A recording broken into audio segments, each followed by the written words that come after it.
Hi, my name is Deepak Malhotra, and I'm a professor of negotiations at Harvard Business School.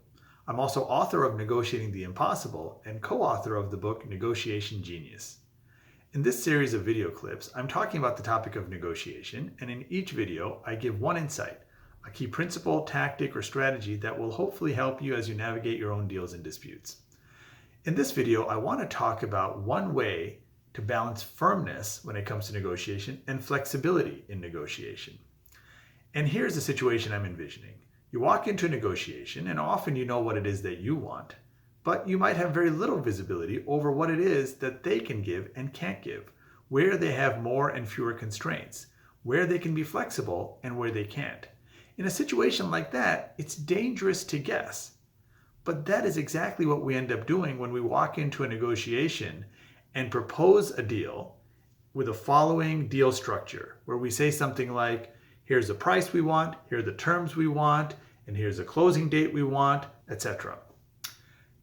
In a situation like that, a more effective strategy often is to give people a menu of options. Instead of just making one proposal, we often advise our students, and I often advise my client, instead of just making one proposal, make 2 or 3 different proposals that are all equally valuable to you, but which have different deal structures. So one might give you more in price, the other might give you a little bit more in exclusivity terms. One deal might be better for you because it's an earlier closing date, which you happen to prefer. The other one relaxes that demand, but in exchange asks for a little bit more in some other aspect of the deal.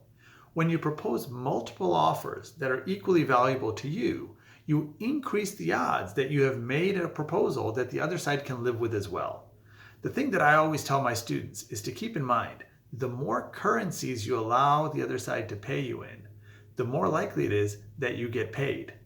So what I'm basically suggesting is that you be as firm as necessary, as stubborn as reasonable when it comes to the total value of the deal that it is you're demanding.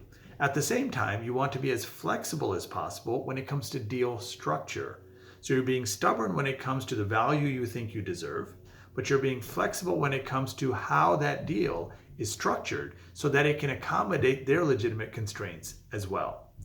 Another way to think about this is when I'm in a negotiation, when I'm in a dispute, especially when there is some sort of deadlock, when we're just not making progress, the signal I'm often trying to send to the other side is the following. I know where I need to get. I'm flexible on how we get there. In other words, I know what I need to take home. I know the value of the deal that I think we deserve. But beyond that, I'm going to work with you to the extent possible to make sure it works for you as well. I know where I need to get, but I'm completely flexible on how we get there.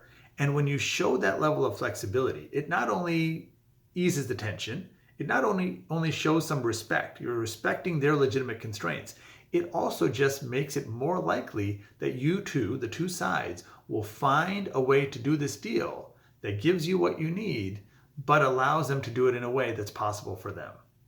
Good luck.